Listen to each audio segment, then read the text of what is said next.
Welcome back to Holi-Tech Academy. So in this particular session, we'll be solving a problem and we'll also discuss about electric field, properties of electric field, and uniform, non-uniform electric field intensity, electric field intensity due to a long conductor, and its test cases. Okay, now let us solve this problem. What is given in the question? This Q charge is divided into two charge bodies. These two charge bodies are kept at a distance of r from each other. Now, as we all know, this Q charge is divided into two charges, that is Q1 and Q2. If Q1 is Q, Q2 is what?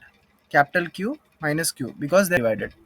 And this charge and this charge are kept at the distance of how much? R from each other. Show that the force between these two bodies is maximum if Q by Q is equal to 2. Hence, by Coulomb's law,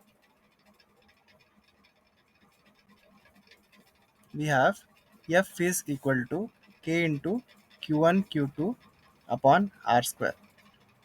What is Q1? It is small q. Q2 is capital Q minus Q divided by R square. K divided by R square. Multiply this. This becomes Q into Q minus Q square. This is F. We have studied in limits and derivatives that the first derivative of this particular function with respect to Q, that value, if we equate it to 0, that is the condition for maximum. So for finding out the condition of maximum, we have to differentiate F with respect to Q. Okay, this becomes df divided by dq is equal to k divided by r square is a constant. Remove it. And what is the differentiation of qq? So I'll do the rough calculations here. D by dx of any function, if it is x, the differentiation is 1. Similarly, d by dq of qq is equal to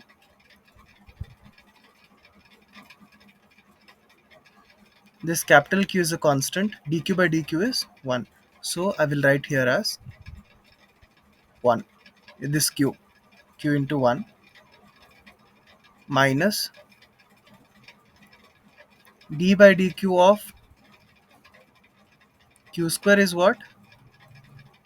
We know the formula, d by dx of x to the power n is equal to n into x to the power of n minus 1. Similarly, we have to write it here as 2 into 2 to the power 2 minus 1, which is 2q. Write this value here, 2q. Okay, now equate df by dq is equal to 0 for the condition of maximum. So 0 is equal to k divided by r square, q minus 2q. So this implies q minus 2q is equal to 0, q is equal to 2q, q by q is equal to 2. Okay, now, okay, for local maximum condition, we have to differentiate this expression with respect to q once again. That is double differentiation. At local maximum, the double differentiation of this value with respect to q will be checked. So if the value is less than 0, then it is maximum. If it is greater than 0, it is minimum. We have studied already in limits and derivatives. Let us check if it is less than 0. So differentiate. This is our equation 1. 1 with respect to q. Okay, this becomes d square f divided by dq square is equal to k divided by r square. This is q is a constant, so differentiation of any constant is 0, minus d by dx of 2q. Okay, by this formula what we have, 2 is a constant and q, the power of q is 1, 1 into q to the power 1 minus 1. So it is 2 into q to the power 0, which is equal to 1. So it is 2. So this here it is 2. So it is minus 2k divided by r square. Is it less than 0? Yes.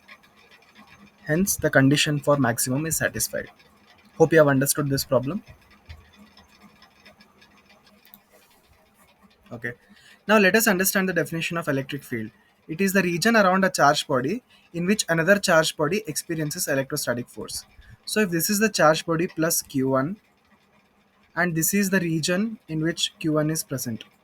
Now we have one more charge here minus Q2. Okay.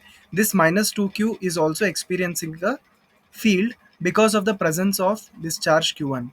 So electric field is nothing but it is a region around a charged body in which another charged body experiences an electrostatic force. Now let us understand it by considering an example of two charges. So let us understand it by understanding the two charges. Capital Q is the source charge. It produces electric field.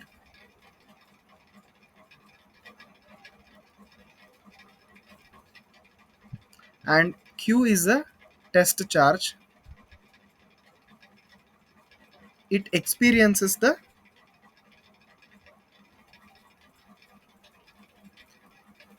presence of capital Q. Okay.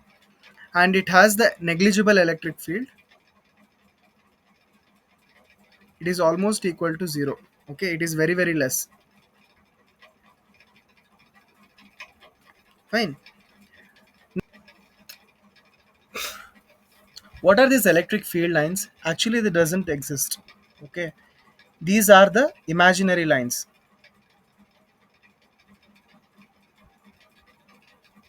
But why are we considering these imaginary lines? Just to understand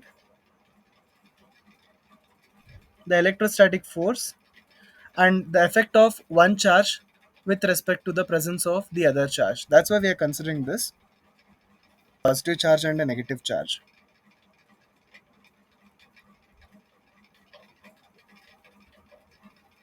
If this is a positive charge, okay, it is producing an electric field. These electric field lines are directed radially outwards.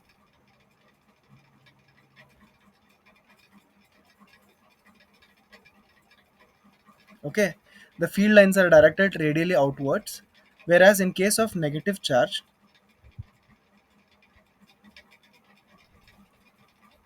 they are directed radially inwards.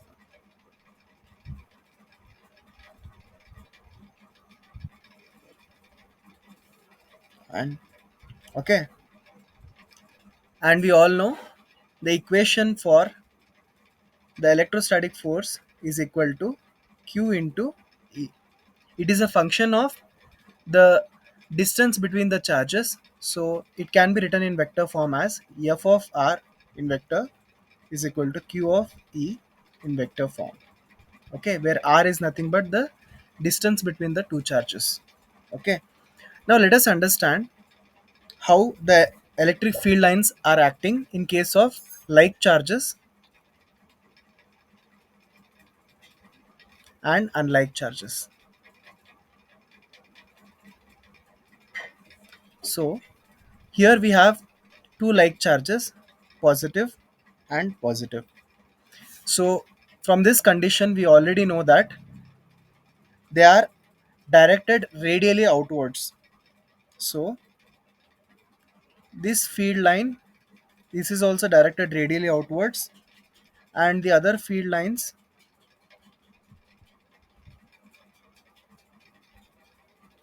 they are also directed radially outwards because that is the property of a positive charge. It directs radially outwards. And here also the charges are directed radially outwards again.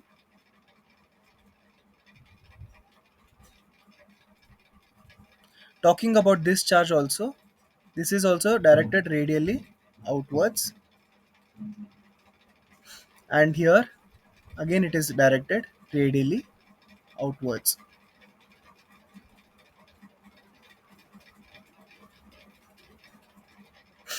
So as we all know, these are two like charges, that is positive and positive.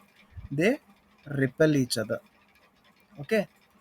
Now considering the unlike charges, this is our positive charge and this is our negative charge. So we know that this is the imaginary line connecting these two. It is directed radially outwards, okay, and again they attract. Here it goes like this. It is directed radially outwards. Here also, here what it is happening, the field lines at this particular negative charge, they are radially directed inwards, okay, and the field lines here, as we all know, they are directed radially outwards from the charge. Here the field lines are directed radially inwards towards the negative charge, and since this is the negative charge, like charges always attract each other. Directions of the field lines, we have to be very careful while drawing the electric field line directions for all the charges, because one small mistake will yield a lot of problems. I hope you have understood this.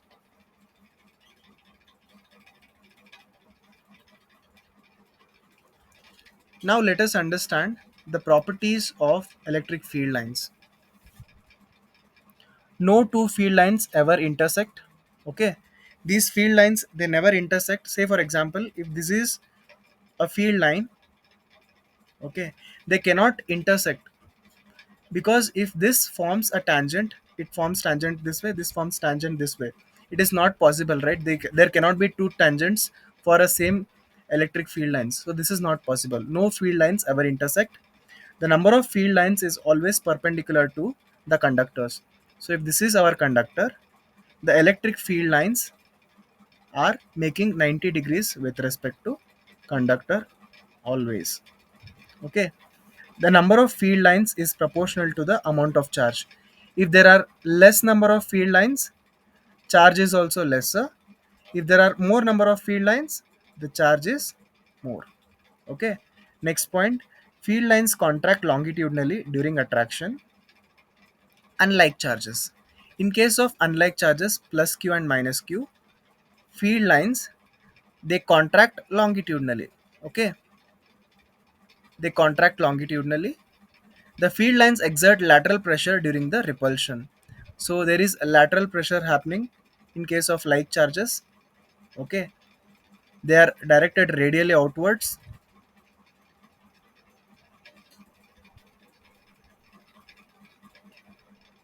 and there is lateral repulsion, okay. Lateral pressure is exerted and there is repulsion happening, okay. Last point is, in case of non-uniform electric fields, field lines are curved, okay.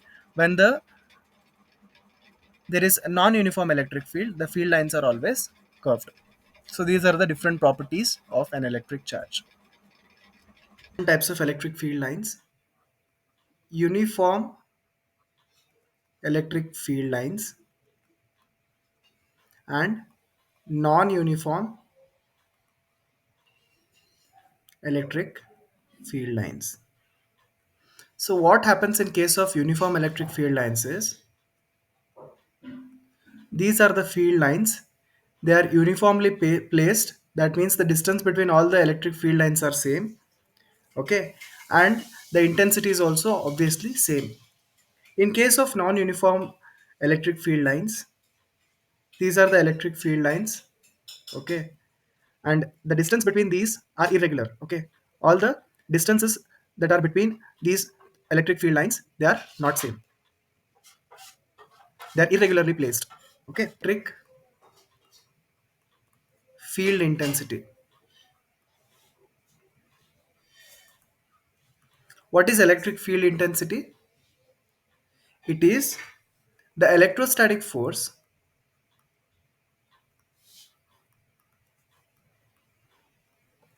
per unit test charge. Field intensity, as we have discussed, the formula for that is electric force, electrostatic force of attraction per unit charge. That means E is equal to F by Q. And the SI unit of electric field intensity is Newton per coulomb. Electric field intensity is denoted by capital E, and it is a vector quantity, and we all know vector quantity exhibits both magnitude and direction. Now, let us consider a case of electric field intensity due to a long conductor. Electric field intensity due to long conductor. So this is our conductor. Now, let us consider a point P somewhere outside the conductor, and the distance between this point charge to the conductor, we'll consider it as R. Okay. Now, it is making an angle of phi 1 with respect to the top end, and it is making an angle of phi 2 with respect to the bottom one. So we have an expression for electric field intensity due to long conductor as E is equal to k lambda by R into sine phi 1 plus sine phi 2. Now, in our first case, let us imagine that the conductor is infinitely long.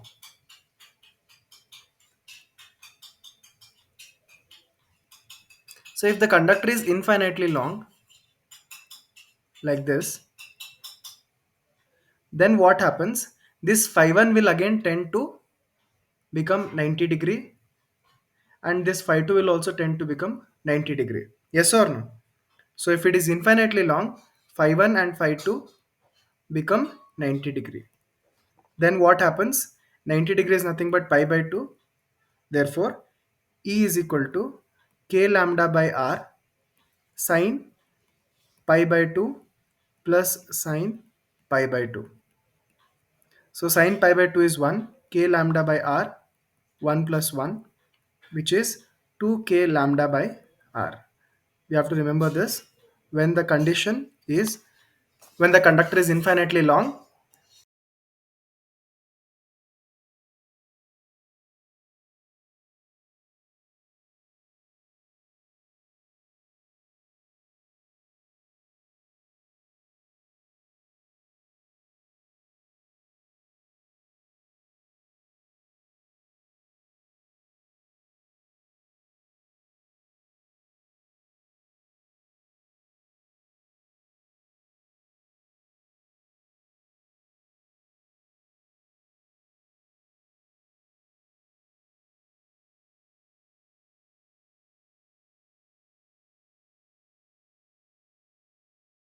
To the from infinite end to the point P.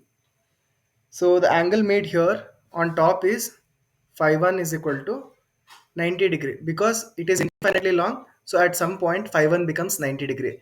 But again, with respect to bottom, it is making 0 degree, right? Phi 2 becomes 0 degree because the distance from this bottom end to point P back and forth, it is again overlapping. So phi 2 is 0 degree. Now the expression for electric field intensity E is equal to k lambda divided by R into sine. For the phi 1 it is 90 degree, that is pi by 2, plus sine 0 degree, that is our phi 2. So sine pi by 2 is 1, we all know, plus sine 0 is 0. So electric field intensity when P is located exactly on the bottom end of the conductor, that time electric field intensity is equal to k lambda divided by R.